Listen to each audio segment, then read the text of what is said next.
This program is brought to you by Ignite TV. Now you're in command. Visit Rogers.com for more details.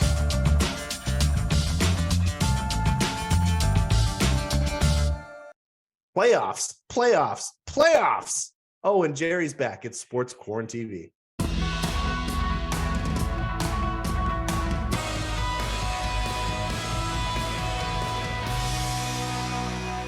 What's up, everybody? Welcome to another episode of Sports QuaranTV. Chris Dobson, Gerry Green. Jerry, great to have you back. We've got a great show. I know you weren't here last week. You were off. I'm not sure what you were doing. Maybe you can tell the fans, but all I know is that we're going to be talking playoff hockey. I was on assignment. Okay. All right. You were on assignment. I apologize. But overall, Jerry, we've got a banger of a show. We've got to talk about, the NHL playoffs are underway. The QMJHL playoffs are into the second round now. We're going to sprinkle some NBA playoffs in there. And then we're also going to talk about the Blue Jays because I know you're passionate about it. So let's get right into it. We're going to start in the hockey mecca of Canada. And that is, of course, Upper Canadian stink, the Toronto Maple Leafs, the Tampa Bay Lightning. Game one has happened as we've recorded this. That game's come and gone. There was a blowout. It was a 7-3 win for the Tampa Bay Lightning to take the first game of the series. There's a lot to unpackage here in this game because there was a lot to see. We saw suspensions. We saw, bad goaltending. But either way, I want to get your thoughts on it because I have some opinions. But overall, what did you think of the game? A lot of Leafs fans are complaining about refereeing. I don't think that was the case in my eyes, but what did you see? The interesting thing about this whole series is Toronto had lots of time to prepare for them because they knew they were going to play them. Ever since the season started, they knew they were going to play them in the first round of the playoffs. So how do you come to the rink and be so unprepared to play them? How can you come to the rink and be so unprepared to play playoff hockey, which means the intensity gets turned up, the aggression gets turned up, your focus gets turned up, your confidence level needs to get turned up because certainly Toronto did not have any confidence. And Tampa Bay plays like they've been there before, which they have been. They've been in all situations, and they still do it with the old dogs. Throw Maroon and throw Perry, and they cost the Maple Leafs all kinds of trouble. Not only does Perry score and assist, he also draws 2 penalties.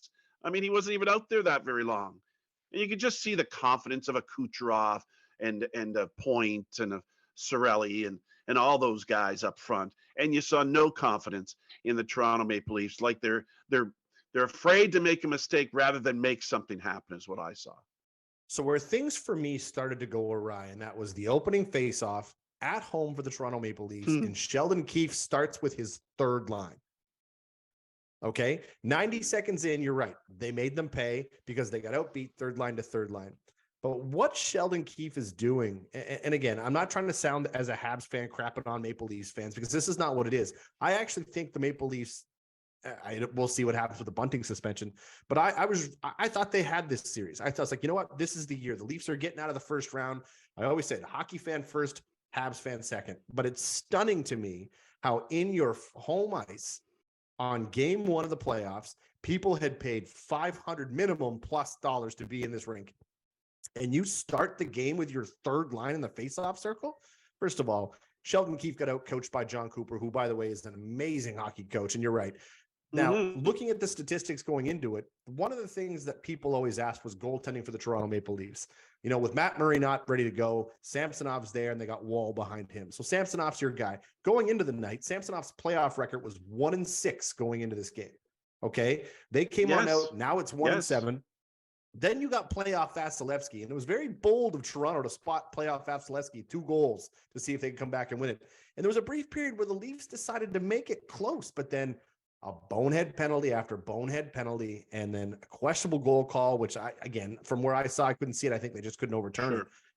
But there's no rhyme or reason. They got beat badly on every end of the ice. But to see the Leafs after the game during the press conference also blaming the officials, look, you lost 7-3. That's not an official's problem. I'm sorry. Yeah, there was a lot of things that Toronto tried to do by thinking too much. And playoff hockey is not a lot about thinking. It's a lot about a quick thinking, yes. And the way that Tampa just moved the puck with such confidence and such certainty when they had it, and they knew what to do when they wanted to get it in. And again, Chris, I'm a guy that if I could coach a team, my play would be simple. You either get it deep and get it on net every chance you can. Get it deep, get it on net every chance. I don't care if you're shooting from the sideboards. Get it on net, force the goaltender to do something right with it. And how many those first 2 goals are all on rebounds and by hard work staying in front of the net. If Tampa Bay, and I was concerned about them, of course, I did take them in my pool because I just loved to see them beat Toronto, so I took them again. And the thing I love about Tampa Bay is, even though down the stretch, Chris, I was really worried about them. Vasilevsky wasn't looking like Vasilevsky. Right. Lesser teams were beating them down the stretch. I was a little concerned.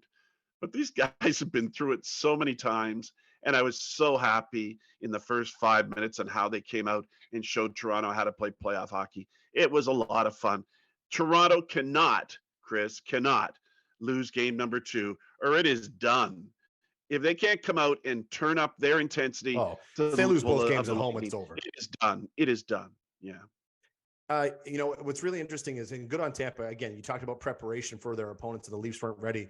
Tampa Bay sat Vasilevsky for the last 3 starts of the regular season to have him playoff ready. I looked it up today, and since 2019-2020, Andrei Vasilevsky has 48 playoff wins since 2019 to 2020. Next behind him is Carey Price with 18. Wow. Anyways, just foolish. That's crazy. But either way, game 2 is going to go basically as this is being aired right now. Tonight. But let's move on. Let's talk about Oilers and Kings quickly, because this one shocked me a little bit. The Kings did come out with a win. I shouldn't say it shocked me, but it looked at times like Connor McDavid was out there by himself. And yes, Leon Draisaitl scored that goal, but I saw Connor McDavid again. Every time he touches the puck, I always seem to say, why am I not surprised something crazy like that happened? I saw him undress the Kings 2 or 3 times. But overall, this series, were you surprised that the Kings took game 1? Very much so, because I got home late Monday night, Chris, like another 7,000 people were out watching Kevin Hart. I got in late and saw the last period between the Oilers and the Kings. And I said, well, it was 2-0 at the time. I said, this is done. And then it became 3-1 with about 11 minutes left. Needless to say, Jerry had to get some rest. So I was very much shocked that they ended up losing, but it all came down to some penalties, some undisciplined play in regards to the Oilers, and resulted in power play goals, just like we saw in Toronto and Tampa Bay. The power play, well, all 3 Toronto's goals were on the power play, weren't they? I can't remember. At least 2 of 3 were, and Tampa had 3 or 4 on the power play as well. It's going to be a significant tool for all teams. And here is a team, Edmonton, who had the best power play in the regular season at over 35%, and it ends up, their penalty kill ends up hurting them in this one. I am not worried about the Oilers. I know a fellow like McDavid, in comparison to again, I'm taking a shot at the Leafs, a Marner or a Matthews, knows how to turn it up. When he has a burr under his saddle, he can turn it up. But I wouldn't be surprised. We don't have the result, but I wouldn't be surprised they're going to be tied at 1 going back to LA, and Connor McDavid's going to be part of it. Okay, before we move to your Jets, quick question. Which of those 2 teams do you think is under the pressure the most to win the round 1? The Oilers or the Leafs? That is well, of course, it's got to be the Leafs. The Oilers have pressure. It is the Leafs. The Oilers have pressure because they got to the conference final, and anything less this time is a disappointment. But pressure-wise, and I think the pressure you're saying is, can McDavid go another playoff round and not win anything? And how much time do the Oilers have with Connor McDavid before he says, look, I want to play on a team that's going to win something? Now, they are winning, and they have, specifically 100%. Last year, getting to the conference final. But absolutely, Toronto is huge. And you can tell. They lose this round, and everybody's fired. Everybody. And you know what? I wouldn't be surprised if Dubas ends up in Pittsburgh. Pittsburgh fired their front office. I wouldn't be surprised if he ends up there. He might have something lined up already. But it's not his fault what's going on the ice. Let me make that perfectly clear, Chris. He did everything he could to give them the right tools. And I've said this to you before. If the top 4 guys aren't going to carry the load offensively, they're not going to, no matter what the bottom 6 are, you're not going to win. Okay, let's move on. Jets in Vegas. Your Jets came out with a big game 1 win in Vegas. Pierre-Luc Dubois, soon to be Montreal Canadian, looked absolutely phenomenal. Let's give me a breakdown on that. You must have been pumped to watch the Jets pull that together. Fortunately, I got to watch the last 4 games of the Jets during the regular season when they were on the brink. And they showed me that intensity. They showed me that Tampa Bay intensity, if you will. Hard on every puck, not soft anywhere on the ice. And that's what they did against Vegas. I don't know if Vegas was surprised by the tempo that the Jets had or the intensity that the Jets had, but the Jets had one of the better goaltenders in the league behind them and made a couple good saves early. But here you got guys like Eichel, who's never ever played in the playoffs. And again, Vegas starts Bossard, Bosso, who was a former Jet, and his first time playing in the playoffs. So I am I surprised? Yes. Will the Vegas You think they Golden can Knights steal it? wake up? I don't know. I don't know if Vegas can wake up. They only had 17 shots on net, Chris. Opening game on your home ice. I'm a little concerned for them. Yeah, I'm with you. I think again, I have a hard time thinking the Jets won't turn. I mean, the Golden Knights won't turn this around. But if anybody's going to do it, like you Right. said, you can't sleep on Winnipeg, man. I mean, Winnipeg's a deep team, and your third, fourth line guys. If your top line guys are producing and your third, fourth line guys are shutting down their top lines, then that's a recipe for success. That's exactly what Winnipeg did in game one. And I'm excited for that. I'll be the first guy to say, as a betting guy, that I basically had Vegas to win this thing in 5. Don't look now, man. I think your Jets could make some noise here. I do want to talk quickly. Chris, hold I mean, on before we move on. yeah, What about okay. just before we move on, regards, it was all over US TV today in regards to Barron getting his eye cut and Crazy. 75 stitches and came back. And the Americans cannot believe that. The American ESPN cannot believe there's a guy that would go get 75 stitches and want to get back in the game. I love when the Americans are astonished how tough a Canadian is, or how tough hockey players are, that they don't just hurt their thumb or their finger and can't go back in. It was very interesting and funny to watch the Americans go off on that. I saw Pat McAfee do a full bit on his show today, and he was talking about it, and it was stunning to me. And he was just talking about how big of a champion these guys are. And they're like, people, watch NHL playoffs. You will not be disappointed. If you're not a hockey fan, you got to watch it. All right. Last series I want to talk about is the Rangers and the Devils, because honestly, it's the only one that really kind of interests me. I honestly thought that this could have been the situation where the Devils were going to be the heavy favorite. But at the same time, the Rangers got super good. Are the Devils just still a little too young to go toe-to-toe with these Rangers who got very much better at the trade deadline? That is the thing, Chris. Again, the Rangers went to the conference final against Tampa, and they had a very good season. They upset, I think, somebody along the way. I can't remember who they beat in the first round, but they just got better and better. And who do they add? They had Kane, and they had Tarasenko, and add some more firepower to the lineup. And the Devils had a great regular season. They had Timo Meier? They added Timo Meier to their lineup. Didn't the Devils? It's a big acquisition, though. But again, it's about the experience. Tarasenko. You're not wrong. Yes, just like we saw Tampa with their intensity over Toronto. The Rangers know what to do, especially on the road. Get a lead, shut it down. Katie bar the door. When in doubt, get it out. All that kind of stuff. And I'm going to be intrigued to see. I don't think we've seen the last of the Devils on this. I think they got their taste, and now they're ready to go. But Chris, if you had the opportunity, I know it's on late at night. If you want to watch two teams that don't like each other, and the intensity, and there is a kind of a relationship here where the Dallas Stars moved from Minnesota to Dallas, and now the Minnesota Wild play in Minneapolis. It was an intense game, and the fans in Dallas are crazy. I don't think they sit down, actually. And if you have time, if you're up late at night, you tune in that Dallas Wild and Minnesota Wild series, and you will not be disappointed. You heard Jerry's recommendation. Watch it if you haven't. All right, Jerry, let's move on to the QMJHL, because as we're recording this, the Moncton Wildcats and the Halifax Mooseheads are the only series that were split 1-1 in the first 2 games. Moncton caught Halifax sleeping in game 1, and maybe a little bit too much time off, we'll say, and Moncton was playoff ready, but it is 1-1. But the other series are 3-0 leads on both sides. No shocker there.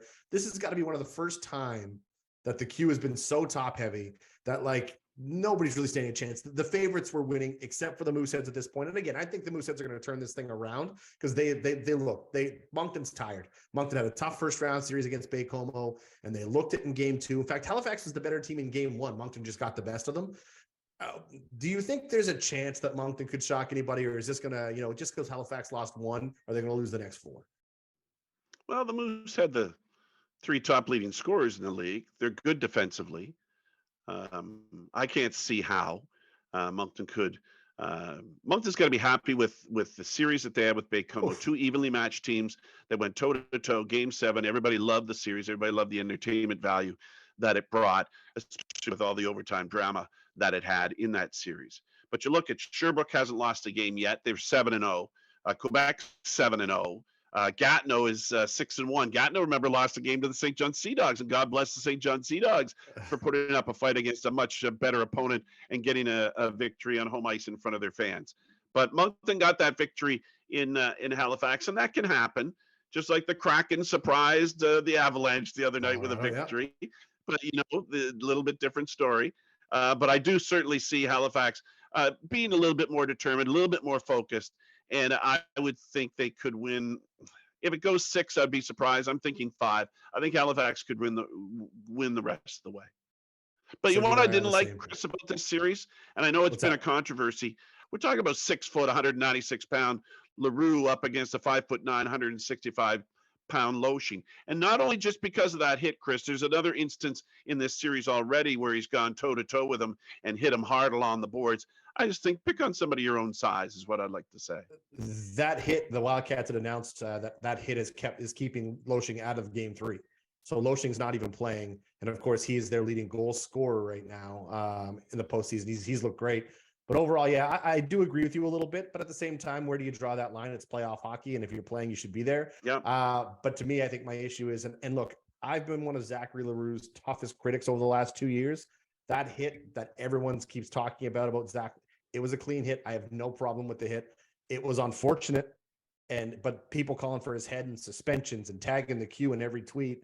I'm like, guys, get over it. It's a good hockey hit. It's a playoff hit. I looked it over from every angle. Chris, I wanted to hate it, Jerry. I wanted to, but I couldn't. I know. And that's the thing that Leroux has tagged to him. He has a tag of not thinking right at the right time. And so that's what puts doubt into the hit and why it's administered and how it's administered.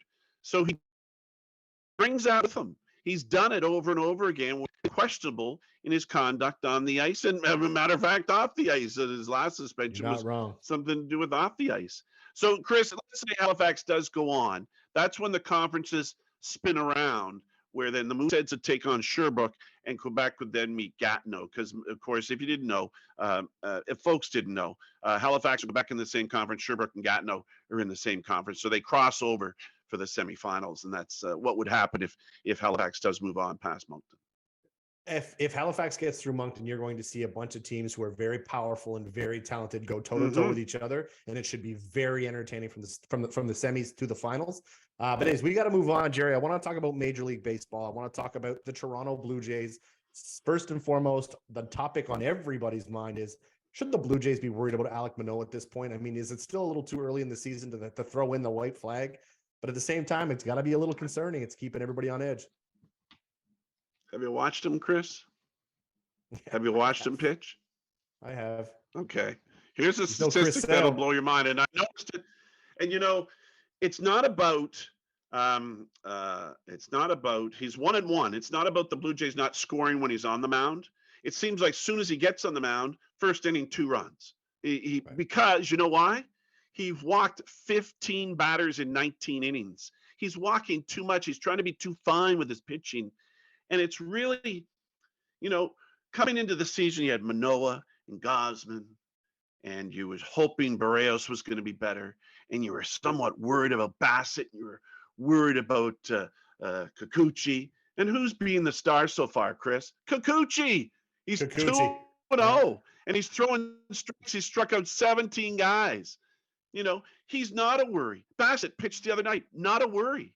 Once he got the first game under his belt against St. Louis, he got lit up there, yes. His numbers are going to get better because once you get blown up in the first game, it's hard to get your numbers to recover. But Kikuchi's 2-0, 4.7 earned run average, 17 strikeouts, and he's walked, Chris, just 3 guys. And he was one of those guys last year which thought too much, tried to be too fine, and walked everybody.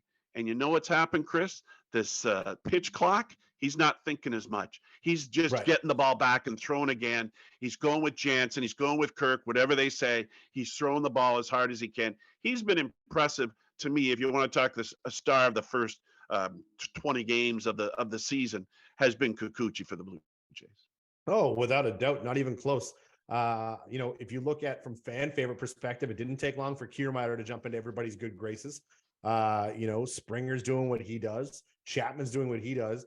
My concern right now, and I shouldn't even say concern because as a Red Sox fan, I could care less what they do in the division. But for baseball fans, the Jays are also going to have to figure out their bullpen if they're going to do anything long-term, long season. But if I'm the Jays, don't wait till the end of the deadline. Like, address it right now before pricing's high or pricing's going to be somewhat normal. Be the first guys in to figure this out. The Jays have an opportunity here, and I am in full belief that the Jays are capable of winning the World Series this year. I think they are, but they've got to. And Chris, what a series! Pitching. Right. I love Tampa Bay coming north, and we're undefeated. Right. And the Blue Jays, Kikuchi and Bassett get the victories for them. Manoah gets the third game and gets hit all over the ballpark. I was really excited to see them get those 2 victories against Tampa and really prove what kind of a good team that the Blue Jays are. Tampa's good too. And it's funny, I think about Tampa, the Lightning and the Rays and the Lightning, Chris, what do? They both develop from within. 2 different sports, but in that town, they like develop from within. And I appreciate and I respect that. So right now, quickly, I want to get your thoughts. The AL East, how tough is it? I mean, everyone's 500 plus. I mean, were you surprised by this a little bit? I'm a little, no, I guess not really, because Baltimore, you saw sense from Baltimore last year. The Red Sox had to get better, and the Yankees refused to be bad. They'll buy their way to victories. That's fair. So I'm a little, but the rest of the league, it's funny how the National League West has the Arizona Diamondbacks leading the high-priced San Diego Padres and the Giants and the LA Dodgers. That's a surprise for me, and I'm impressed with the Atlanta Braves leading the National League East. All right, so I'm going to talk a little tiny quickly bit about the NBA playoffs and what I've seen so far, and that is, of course, Draymond Green suspended 1 game. Not shocked. The guy seems to get involved every once in a while. Ja Morant not playing for the Grizzlies. Whether that happens, can the Lakers? I'm not going to say upset Memphis, but if he's not playing, that's a big deal. Have you watched any NBA? Yes, I have. I've enjoyed. Know what I've been enjoying? I've been enjoying the Sacramento Kings, who are a new player inside the playoff circle.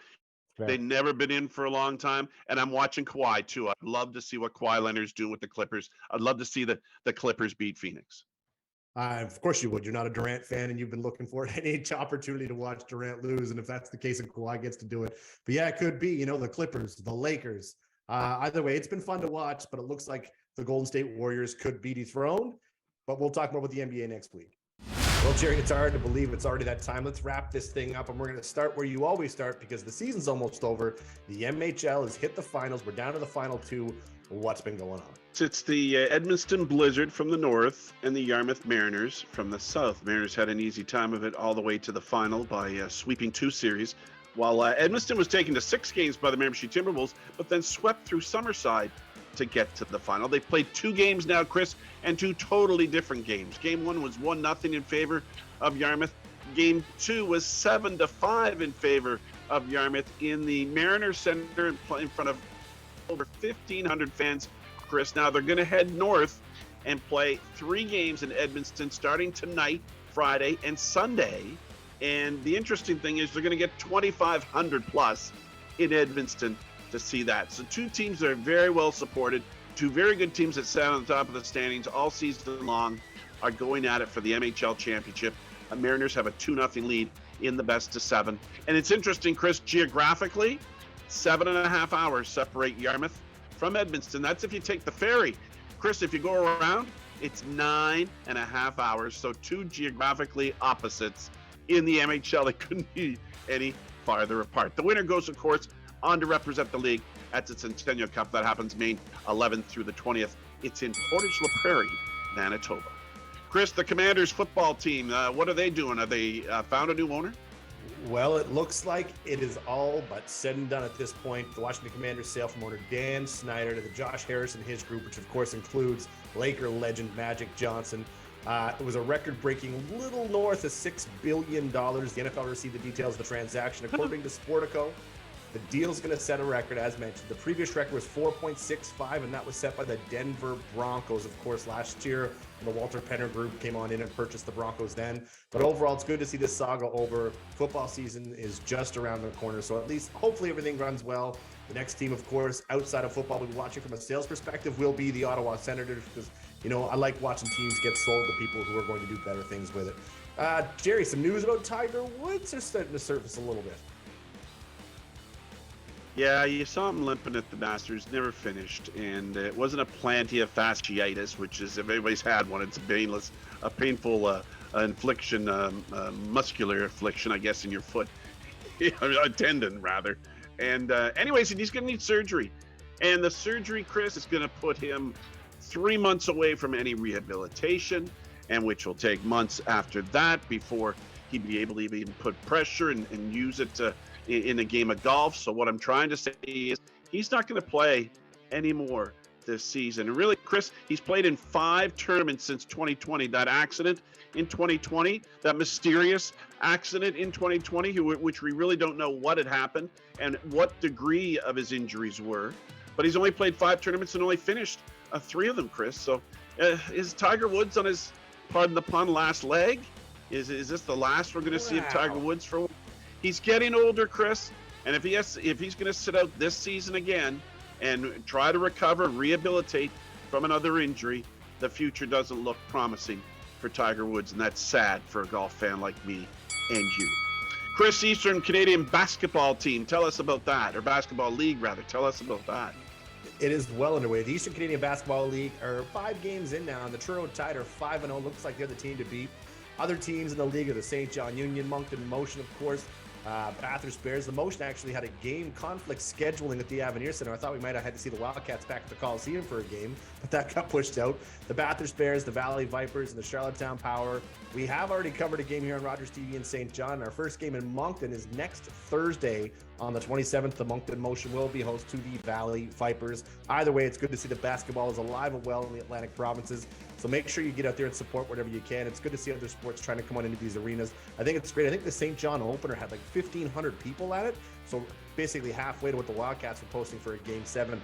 Overall, I love to see it. But yeah, basketball is alive and well. Gerry, things are going well. So that's what you're hearing there. So don't forget, catch on the 27th, Moncton Motion and the Valley Vipers on Rogers TV. Well, guys, that's going to wrap it up for us.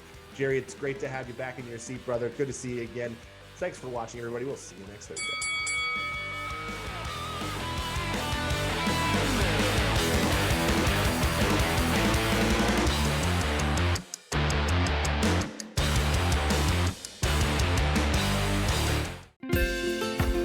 Call the Rogers TV viewer response line.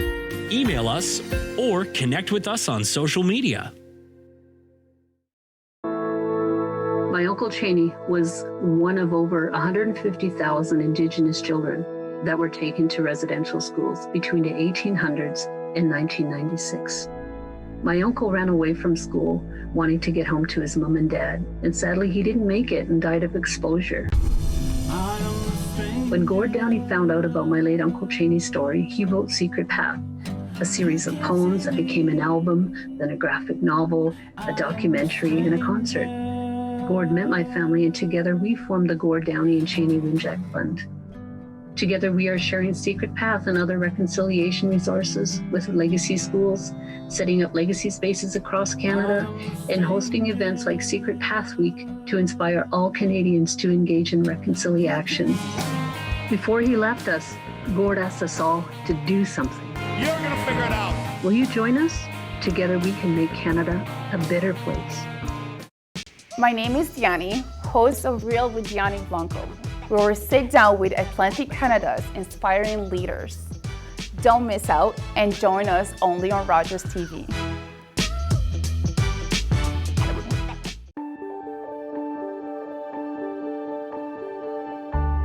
You're watching Rogers TV. So many handsome and delicious men on this beach. That guy's totally gonna be an F-boy. There's something in the water. I'm back. Here we go. Back the up. Just burn paradise to the ground.